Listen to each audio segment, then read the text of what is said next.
What's going on, everybody? My name is Coach Stefan, and I am the CEO of Pursuit Health and Performance. This is the Everyday Pursuit podcast. So glad you're on here. Before we dive into the episode, I do want to ask you a huge favor. Can you please go subscribe, give us a 5-star review if you feel like we're worth it.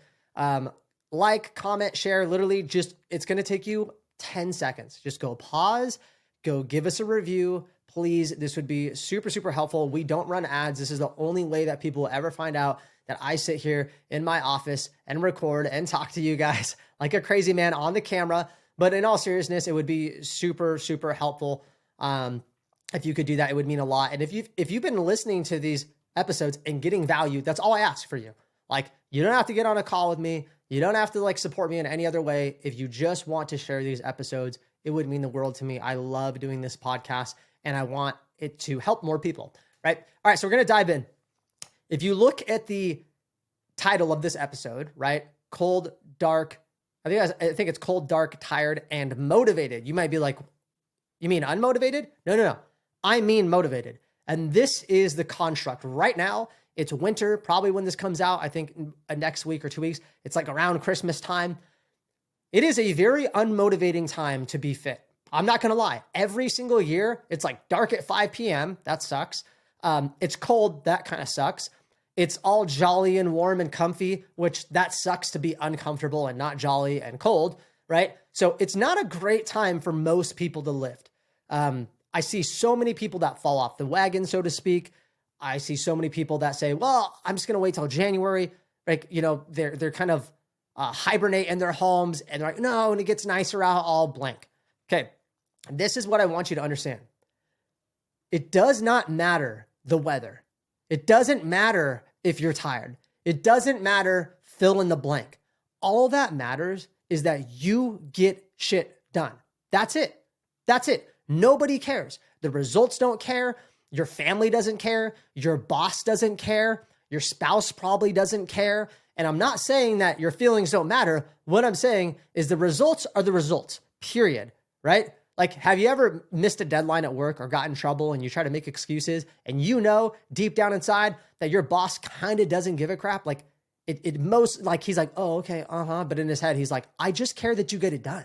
Like, that's it. I just care that you finish it, because when I go present it to these people, I'm not gonna be like, well, my employee, he let it go because his wife was sick. They're going to be like, dude, I don't care. I don't even know this guy. Like, it just needs to be done. And it's really awesome, the world we live in, because we get stuff done at a very fast rate all the time, very efficient, right? Like, that's the world we live in. That's a huge plus. Some of it sucks, but that's like a great thing about living in 2022. And because we live in a world like that, we're doing things all the time that we probably don't want to do, regardless of the situation. And I'm going to tell you right now, like, my wife's a nurse, and I've talked to so many nursing students that are like, I slept in my car she was telling me last night, oh, I worked with this guy that would go to one job, then go to another job, then sleep in his car for 3 hours to go to school, and just grinding, just miserable, working, going to school, having no free time. This person probably didn't want to do any of that, to be honest with you. Every day they were probably like, this sucks, I'm tired, blah, blah, blah. And it's okay to have those feelings. It's okay to acknowledge them, but then you tell them to shut up, right? You just shove them down inside. You sweep it under the rug. And it's not that I think people should just sweep all their feelings under the rug. I think that's actually really damaging long-term. But there's times where you just got to shut up, you got to suck it up, and you got to do it. And this is one of those seasons that you make or break yourself mentally. Are you going to take the foot off the gas? And are you going to sit there and do a little bit less because it's super convenient? If you are, that will bleed over to every area of your life. I 100% promise you. And I know there's outliers. I get it that there's guys that are overweight and they're killers in business and they're a really good husband. But the vast majority of men I see, the ones that are in shape, tend to have better lives outside of the gym. That's my opinion. And I'm sticking to it, and I'm not switching it because I see it. And I know for myself, when I prioritize my fitness, I'm a nicer husband. I'm a better father. I'm more patient with my son. Personally, I feel closer to God. I feel like I have more spiritualness in me.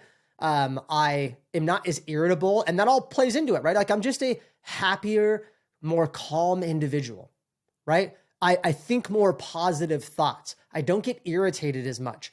So during the time where inherently, like when it's cold and dark and rainy, that kind of is more depression. Why would you also not work out? You need to counteract that like seasonal, what I think it's called like seasonal defective disorder. When people say like you get super affected by the seasons. If that's you, which I kind of fall in, I don't have that disorder, I think, but I fall into the category where like when winter comes around, because I live in Arizona and it's sunny all the time, it kind of sucks. It's still sunny here, but I couldn't imagine not living in Arizona now. And I grew up in Oregon, by the way, so I know what a cold, dark, rainy, not so nice winter looks like.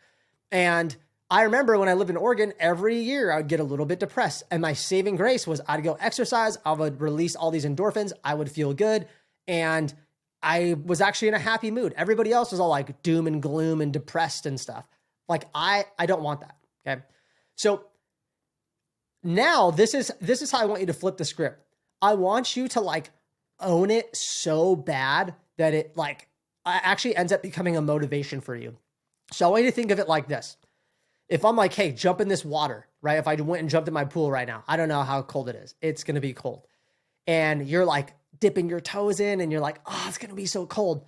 But if I'm like, if I could hype you up, like, let's go, like jump in, let's go. It's going to be awesome. Jump in. And you have like all your friends there and you're like, all right, dude, I'm going to jump in. And you're like, jumped in and it was so cold. And you're like, yeah, that is like the construct I want you to think of with working out. Like you're going to probably have to have conversations in your head and hype yourself up, right? Just to go to the gym, just to be consistent. It's okay. Do it. And then I want you to take what was a weakness, what was the weak part of you. I want you to get a little bit angry. I want you to be a little bit angry that that side of you is winning. And that's how I look at it, because we all have two versions in our head. I talk about this on a lot of previous podcasts and will continue to talk about this. You have a weaker, more cowardly version of yourself that sometimes comes out, right? We all have it. And you have like the strong, badass, awesome version of yourself that like gets stuff done no matter what and has like a can-do attitude and grinds and does what needs to be done regardless of how you feel. We all have those versions.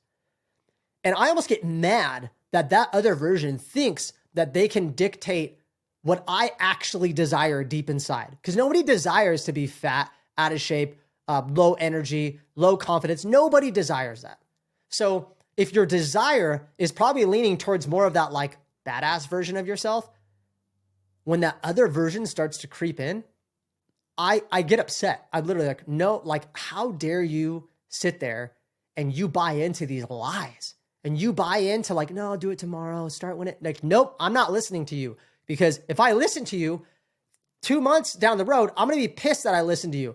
I'm going to be pissed I missed the workouts. I'm going to be pissed that I gained the weight. I'm going to be disappointed in myself. I'm going to lower my confidence. Why would I ever listen to you? I want to listen to this guy. This guy wants me to be more confident. He wants me to feel better. He wants me to have better energy.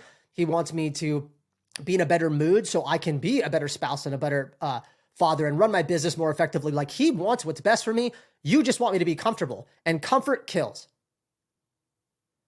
That is the conversation that I have in my head. Maybe I'm insane and I'm psycho and I talk to myself, but I'm sure at a subconscious level, you guys have these conversations with yourself. And I know because I've been coaching for a long time. It's okay to be upset at that other version.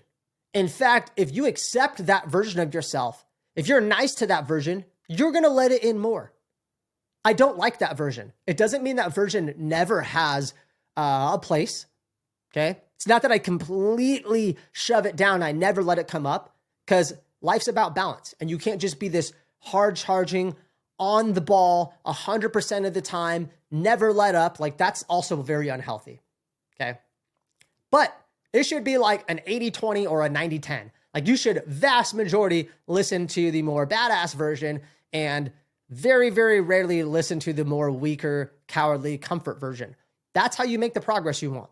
And so I want you to look at the fact that you're tired and you're cold and, you know, it's the holiday season. And I want you to be like, why are you sitting there and letting this version win? Like, Yeah, you're tired.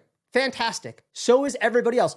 There's people in other countries that are waking up at the butt crack of dawn, walking to work, working in a factory, sweatshop. You don't think they're tired, but they're trying to provide for their family, and you're bitching about going to the gym. Like that's is real as, and that's probably real. And I sometimes have to put myself in perspective like that. Like, Stefan, you're complaining about going to an air-conditioned gym that's a controlled environment in the United States at a nice, clean gym, while there's people in Russia that are going out and lifting in the snow at this public gym park, which is very true. People do that. I'm like, dude, go to the gym, bro. Like, come on. And I'm like, okay, like I put in perspective and I am kind of being a wuss and I just need to get my butt to the gym. And then later on, I'm like, man, like you almost let that side win. And I get a little bit upset. I'm like, dude, really? You're really going to let that happen? And then the cool thing is, and this is how you know you're doing a good job, that version doesn't come up very often anymore. And if it does, I say about one sentence and it's over. I don't have to have this long drawn out conversation. I don't have to sit there and convince myself. The voice is going to come up, right? Because we're humans and we want comfort, and comfort's not bad, but in certain situations, it's very, very damaging and very unmotivating. So I'll tell you this morning, I was like, oh, maybe I'll work out at this time and I'm about to actually work out after this. And I had a little conversation in my head. It was like, oh, you're kind of tired. Your back hurts a little bit from squats. Like maybe you'll just do mobility. And I'm like, nope, you need to stick to a plan. You need to stick to a plan. You're not going to just go in there and do random stuff. You're going to do the plan. And once you do the plan, you're going to feel great the rest of the day. That's the only sentence I said. And now I'm ready to go to the gym. I'm excited about it. Now, for you guys, it might not be that easy. You might have a lot of back and forth, but the more you shut that weaker side up, it either won't happen anymore, or when it does happen, it's very easy to convince the other side that, yeah, you don't have place here. Too bad, right? And we have these internal battles as humans in a lot of other situations besides fitness. And this is the really cool thing that I've seen in my life. This is just my personal opinion. The more that I shut that voice up, that voice isn't just the one that seeks comfort. It's actually, I think, the voice that wants to kind of like make you into a lesser person in a lot of other areas. I think that's the voice that also says, nah, just go drink with your friends. It's not a big deal, right? Or, just go, like, I'm not saying that I do this, but this would be the voice that I think would be like, just go talk to that girl. Like, who cares if you're in a relationship? Like, that's just the negative voice, okay? That's the voice that just wants you to be a bad person, right? And to be honest with you guys, like whether you're religious or not, we think, oh, that's God, that's the devil. Just put it in this perspective. Every single person has two sides to them. It's very important you understand that. And the people you see that are in shape, successful, driven, they look like they have it all. I'm not saying they're good people, but I'll tell you what, they only listen to one voice. They only listen to one voice, I promise you. They don't listen to the other voice. If they listened to the other voice, they would never be there. And the cool thing, another awesome thing about listening to that voice is that's the voice of momentum. And the more you listen to it, you actually are like, you listen to it and then something good happens. You're like, oh my God, I want to listen to you more. And you listen to it more and other good things happen. Oh my God, I want to listen to you even more. And it's this building positive snowball effect. And it's very important because that is like momentum is the same thing each way. Like some people say, oh, when it rains, it pours. You're right. That's negative momentum, right? But I don't know the other phrase for when it's good, it's better. But like that's the same thing, same concept, but positive. And I'm sure you had something like that in your life where like you get a promotion and then something good happens and then something good happens. Doesn't mean it's going to keep happening, but the more that you analyze where you are each day, you can like choose to maneuver and manipulate and listen to that voice. So if you're feeling cold, if you're feeling tired, if you're feeling unmotivated, doesn't matter. It doesn't matter. What I want you to do is I want you to acknowledge those feelings, and then I want you to tell those feelings to shut up, and I want you to do it anyways because it needs to be done to achieve your result. Just like when you went to college and you didn't want to do homework. Just like when you go to work, when you're tired, you don't want to go to work. Just like when you go grocery shopping because your family needs food. Just like when you clean your house because it's dirty. You do all these things all day long that you don't feel like because they need to be done. If you could take that framework and you could apply it to your fitness journey, you would be extremely successful. How? Well, because I've done it, because my other coaches in Pursuit have done it, because I work with people in the fitness industry that have done it, because our clients have done it. I know it works 100% with no doubt in my mind that you just need to take the emotion and you need to just not really care that much, because whether you are happy about it, whether you weren't happy about doing it, whether whatever, it doesn't matter. It doesn't affect the long-term results, like you're feeling. The cool thing is, if you had to go through all these emotional things in the grind, in the end, once you get whatever you're working towards, that feeling is going to surpass any of those negative feelings so much further, just to let you know. And there's only one other side of the coin. And it's not like there's a gray area. It's you do it or you don't. And the don't, that other side of the coin, comes with feelings that you and I both know you don't want. Depression, disappointment, whatever the feeling is when you're, I don't know what the name is, but I guess like letting yourself down. We're like, I could have done better and I didn't. Those things eat at you, right? Like you could sweep them under the rug, but they cause depression. I think they cause anxiety. I think they cause low self-esteem. So you want to be on that side of the coin, or do you want to be on the side of the coin where you're like, I'm a badass, I'm getting stuff done. You know, I can push through it. I can grind. I have grit. That is the version that you need to be. And it doesn't matter your external circumstances 99.9% of the time. That is a winner's mindset. I appreciate it, guys. I love you. I'll see you next time.